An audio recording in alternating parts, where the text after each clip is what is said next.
Sony sy pirofo ny fitiavan'Andriamanitra.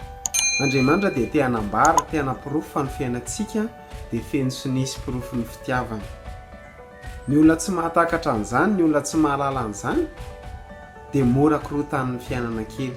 Izany indray no jerentsika ao anatin'ity vidéo ity koa manasanao izahay hanaraka an'izany hatramin'ny farany aorianan'ny générique.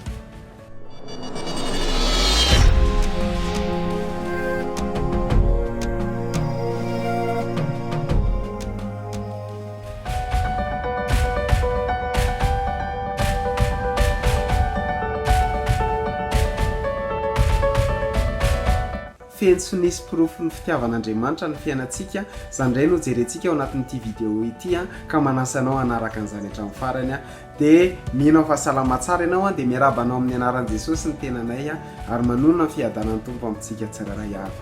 Petera faharoa toko voalohany andininy fahatelo mivaky toy izao amin'ny anaran'i Jesosy. Efa nomeny herin'Andriamanitra antsika ny zavatra rehetra. Ny fanomezana rehetra izay efa nomen'Andriamanitra anao sy izay mbola omen'Andriamanitra anao, na kely na betsaka na tonony na ara-panahy na ara-piainana, tsy voatery vola ihany dia fanomezana avy amin'Andriamanitra. Izay no mahatonga anay miteny hoe feno sonisy pirofo ny fitiavan'Andriamanitra ny fiainantsika rehetra. Vakintsika atao amin'ny Hébreu toko faharoa andininy fahatelo ambin'ny folo tapany faharoa dia mivaky toy izao amin'ny anaran'i Jesosy: indreto izaho sy ny zaza izay nomen'Andriamanitra. Ny fananantsika taranaka, ny fanananao taranaka dia fanomezana avy amin'Andriamanitra.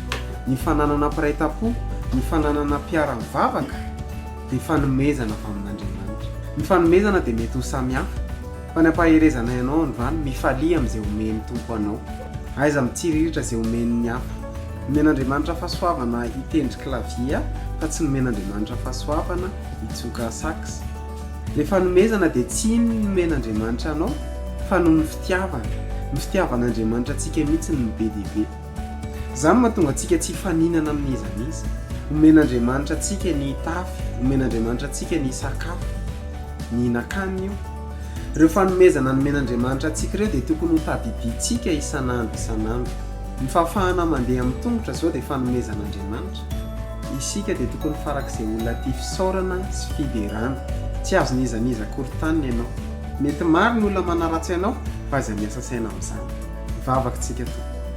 Andriamanitra misaotra anao izahay fa Andriamanitra tsara ianao ary Andriamanitra manasitrana, manokatra masom-panahinay ianao, manome anay fanomezana fahasoavanao ianao.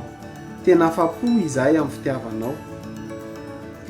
Tsy ho voatanisanay na dia ary fotoana aza ny fanomezana izay nomenao anay. Tianay ianao dia nomenao anay izao vidéo izao ahafahanay mifampizara eto androany. Ho anao rery ihany voninahitra satria tsy misy avy aminay izany fa avy aminao.